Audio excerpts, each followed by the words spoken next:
ഹരിയേട്ടൻ്റെ മനസ്സിൽ സ്നേഹം ഉണ്ടോ എന്ന് കണ്ടുപിടിക്കണമെങ്കിൽ ആളെ അറിയണം. പക്ഷേ എന്തു ചെയ്യണം? എവിടെ നിന്ന് തുടങ്ങണം? ഒരെത്തും പിടിയും കിട്ടിയില്ല. മൂപ്പര് എന്തു ചെയ്യുന്നു? എവിടേക്ക് പോകുന്നു? ആരെ വിളിക്കുന്നു? കൂട്ടുകാർ ആരൊക്കെയാണ്? ഒന്നും എനിക്കറിയില്ല. സത്യത്തിൽ മഠത്തിൽ ദേവനാരായണൻ്റെ മകൻ ശ്രീഹരി എന്നല്ലാതെ മറ്റൊന്നും സ്വന്തം ഭർത്താവിനെ കുറിച്ച് എനിക്കറിയില്ല. ആണെങ്കിൽ ഒരു നോട്ടത്തിന് പോലും നിന്ന് തരുന്നുമില്ല. സംസാരം തീരെയില്ല. പിന്നെ ഞാൻ എങ്ങനെ ആളുകളുടെ പ്രശ്നം മനസ്സിലാക്കും? സാധാരണ ഇത്തരം കഥകളിൽ ഒക്കെ ഒരു ആവശ്യവും ഇല്ലെങ്കിലും വീട്ടിൽ കയറി ഇറങ്ങുന്ന കുറേ കസിൻസോ ഫ്രണ്ട്സോ കാണും.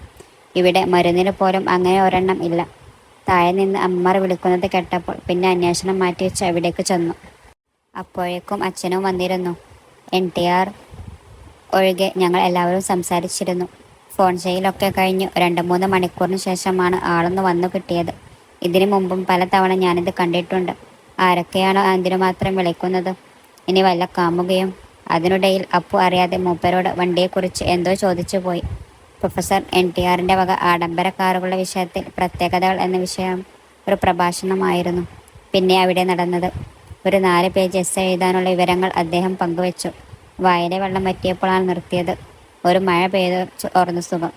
ഇനി വണ്ടിയോടുള്ള പ്രേമ മൂത്താണോ എന്നെ മെയിൻ്റില്ലാത്തത് എന്ന് വരെ തോന്നിപ്പോയി. അപ്പോഴും ഇതെല്ലാം വലിയ താല്പര്യമാണ്. അച്ഛന്മാരും അമ്മമാരും സ്ഥലം കാലാക്കിയിരുന്നു. ഞാനും ചിഹ്നവും പെട്ടുപോയെന്ന് പറയല്ലോ. വിവാഹം കഴിഞ്ഞിട്ടതുവരെ നിങ്ങൾ വിരുന്നിനൊന്നും പോയില്ലല്ലോ. നാളെയും മറ്റന്നാളുമായി പോയിട്ട് വരൂ. മൺഡേ മുതൽ മോൾക്ക് കോളേജിൽ പോകേണ്ടതല്ലേ? അത്താഴം കഴിക്കുമ്പോൾ ശ്രീദേവിയമ്മ പറഞ്ഞു.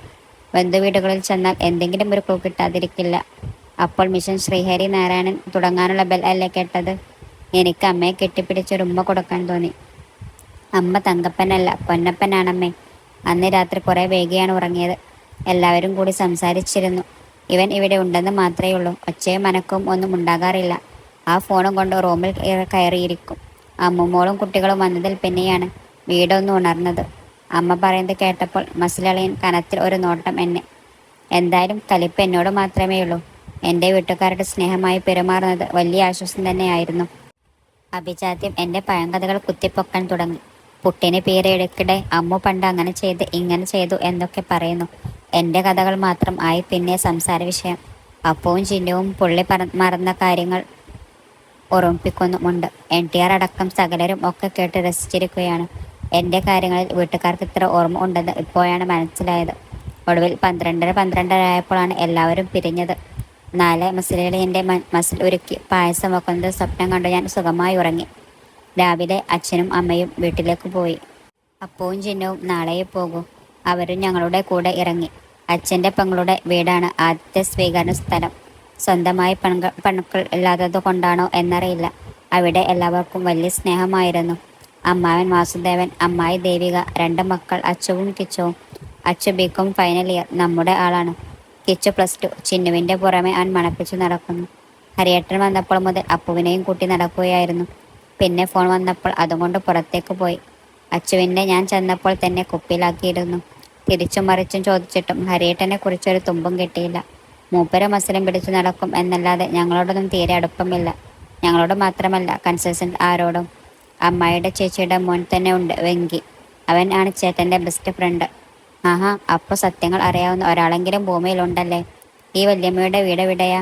അതിവിടെ അടുത്ത് തന്നെയാ. എന്തേ? അല്ല, വെങ്കിയെ കാണാനാണ്. കല്യാണത്തിന് കണ്ടില്ല, അതാ. അതിന് വെങ്കിയേട്ടൻ US-ലല്ലേ? ഹരിയേട്ടനും അവിടെയായിരുന്നു. നിങ്ങളുടെ കല്യാണത്തിൻ്റെ തലേന്നാളാണ് ആൾ നാട്ടിൽ വന്നത് തന്നെ. അപ്പോൾ വെങ്കിയോ? കല്യാണം ഒക്കെ കഴിഞ്ഞിട്ടാണ് വെങ്കിയേട്ടൻ നിങ്ങളുടെ കല്യാണക്കാര്യം അറിഞ്ഞത്. ഹരിയേട്ടനും മണ്ഡപത്തിൽ വെച്ചാണോ കാര്യങ്ങൾ അറിഞ്ഞത് എന്ന് എനിക്കൊരു ഡൗട്ടുണ്ട്. അവൻ പറഞ്ഞത് പലതും എനിക്ക് പുതിയ അറിവുകളായിരുന്നു. NTR US-ലായിരുന്നു. അവിടെ എന്താ പരിപാടി? എനിക്കും എന്തൊക്കെയോ സംശയങ്ങൾ തോന്നി തുടങ്ങി. ആരും പറഞ്ഞില്ല വെങ്കിയേട്ടനോട്? ഇല്ല, ഞങ്ങൾ പോലും കല്യാണത്തിന് 2 ദിവസം മുമ്പാണ് അറിഞ്ഞത്.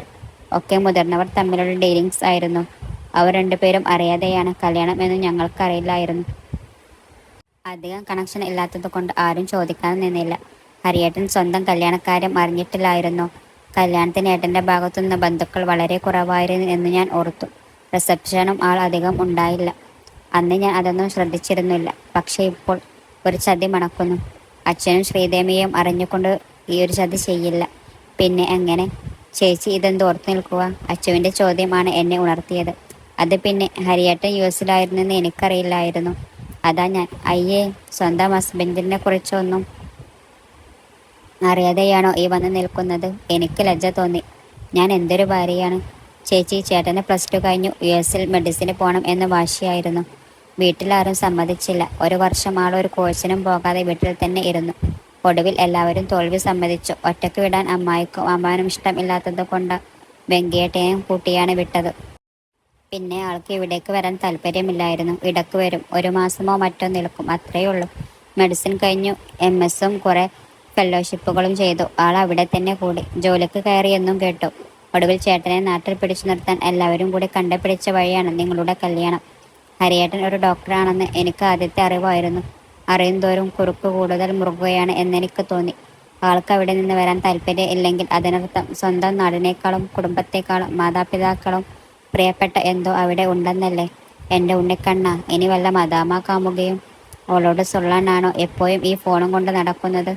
എനിക്കാകെ ഭ്രാന്ത് പിടിക്കും എന്ന് തോന്നിയപ്പോൾ ആലോചന നിർത്തി. അച്ചുവിൻ്റെയും അപ്പുവിൻ്റെയും കൂടെ തൊടിയിലും മറ്റും ഇറങ്ങി നടന്നു. ചിന്നവും കിച്ചവും അമ്മായിയുടെ കൂടെ അടുക്കളയിൽ കൂടി. പിന്നെ ഞാനും അവർക്കൊപ്പം ചെന്നു. ഊണ് കഴിഞ്ഞാണ് അവിടെ നിന്ന് ഇറങ്ങിയത്. ഇതിനിടെ ഞാൻ ഫേസ്ബുക്കിൽ ഒരു അന്വേഷണം നടത്തി. മസിലളിയൻ്റെ അക്കൗണ്ടിൽ കുറേ മഞ്ഞിൻ്റെയും മരത്തിൻ്റെയും കൂടെ നിൽക്കുന്ന ഫോട്ടോസ് മാത്രമേ ഉള്ളൂ. റിലേഷൻഷിപ്പ് സ്റ്റാറ്റസ് ഇപ്പോഴും സിംഗിൾ ആണ്. കള്ള ബഡോഹ ഒരു റിക്വസ്റ്റ് അയച്ചിട്ടു. പിന്നെ വെങ്കിയളിയനെ തപ്പിപ്പിടിച്ചെടുത്തു. റിക്വസ്റ്റ് അയച്ചു. മിനിറ്റുകൾക്കകം അക്സെപ്റ്റ് ചെയ്തു. ഒരു ഹായ് അയച്ചിട്ടു. ഉടനെ തന്നെ ഹായും 3-4 സ്മൈലിയും തിരിച്ചു കിട്ടി. കണ്ണ, കോഴിക്കൂട്ടിൽ ആണോ ഗോതമ്പും കൊണ്ട് ചെന്നത്? നേരത്തെ പറഞ്ഞ വല്യമ്മയുടെ വീട്ടിൽ അടക്കം 4-5 വീടുകളിൽ പോയിട്ടും എല്ലായിടത്തും കസിൻസ് ഉണ്ടായിട്ടും എല്ലാവരോടും സംസാരിച്ചിട്ടും കേട്ടതിൽ കൂടുതലായി ഒന്നും ആർക്കും ചെയ്ത് തമ്പിച്ചത് മിച്ചം. ഹരിയേട്ടനെ വിവാഹം കഴിക്കാൻ തപസ് ചെയ്ത് നടക്കുന്ന മുറപ്പെണ്ണെ ഞാൻ എല്ലായിടത്തും നോക്കി, കിട്ടിയില്ല. ഈ മുതൽ തലയിലായില്ലല്ലോ എന്ന ആശ്വാസം പലരും കണ്ടോ എന്നൊരു സംശയം തോന്നാതിരുന്നില്ല. എന്തായാലും പ്രേമം എന്ന് പറഞ്ഞ ഒരെണ്ണം പോലും ആ വഴി പോയിട്ടില്ല എന്ന് ഉറപ്പായി. ഇതല്ലേ സ്വഭാവം. എങ്ങനെ പോകും? ഹരിയേട്ടൻ ആണ് ഏറ്റവും മൂതയ. പിന്നെ വെങ്കിയളിയൻ എന്ന് വെച്ചാൽ ഞാൻ ഏട്ടത്തിയമ്മ ആണെന്ന്. എന്തായാലും ഏട്ടനോട് കമ്പനി ഇല്ലാത്തവർ പോലും എൻ്റെ കട്ട ചങ്സായി. അവരുടെ വാട്സപ്പ് ഗ്രൂപ്പിൽ എന്നെ ആഡ് ചെയ്തു. ഗ്രൂപ്പിൻ്റെ പേര് കസിൻസ്. ഹയ്യേ, അത് പിന്നെ ഞാൻ മുത്തുമണീസ് എന്നാക്കി. അതോടെ നാട്ടിൽ ഇല്ലാത്ത കസിൻസ് വരെ ചെയ്തു കമ്പനിക്ക് വന്നു. അത്തായം പുറത്തുനിന്ന് കഴിച്ചിട്ടാണ് വീട്ടിൽ എത്തിയത്. ഫ്രഷ് ആയ ഉടനെ NTR വായ വെട്ടിയിട്ട പോലെ കട്ടിൽ കയറി കിടന്നു. എന്നും പത്മാതിയമ്മ മോഡേൺ ആയിരുന്നു. ഇത്രയും വലിയ കട്ടിലിൽ എങ്ങനെ മെക്കോന്ന് കിടക്കാനും വേണം ഒരു കഴിവ്. ഞാൻ മൂപ്പരെക്കുറിച്ച് ഒരു ഇൻവെസ്റ്റിഗേഷൻ നടത്തുന്നത് അറിഞ്ഞിട്ടുണ്ടെന്ന് മനസ്സിലായി. ഞാൻ ഡ്രസ്സുകൾ എടുത്ത് വിരിച്ചു. മുകളിൽ ബെഡ്ഷീറ്റ് വിരിച്ചു. തറയിൽ കിടന്നു. മിഷൻ ശ്രീഹരി ബേനരൻ പൊട്ടിപ്പാളീസായ ക്ഷേമത്തിൽ നിദ്രാദേവിയും കടാക്ഷിച്ചില്ല. വെറുതെ ഫേസ്ബുക്ക് നോക്കിയപ്പോഴാണ് വെങ്കിയടേൻ്റെ മെസ്സേജിന് റിപ്ലൈ കൊടുത്തില്ല എന്ന് ഓർമ്മ വന്നത്. ഞാൻ ശ്രീഹരിയുടെ വൈഫാണെന്ന് പറഞ്ഞു. കല്യാണ ഫോട്ടോയും അയച്ചു. പിന്നെ റിപ്ലൈ ഒന്നും വന്ന് കണ്ടില്ല. രാവിലെയും റിപ്ലൈ ഇല്ല. നോക്കുമ്പോൾ എന്നെ ബ്ലോക്ക് ചെയ്തിരിക്കുന്നു.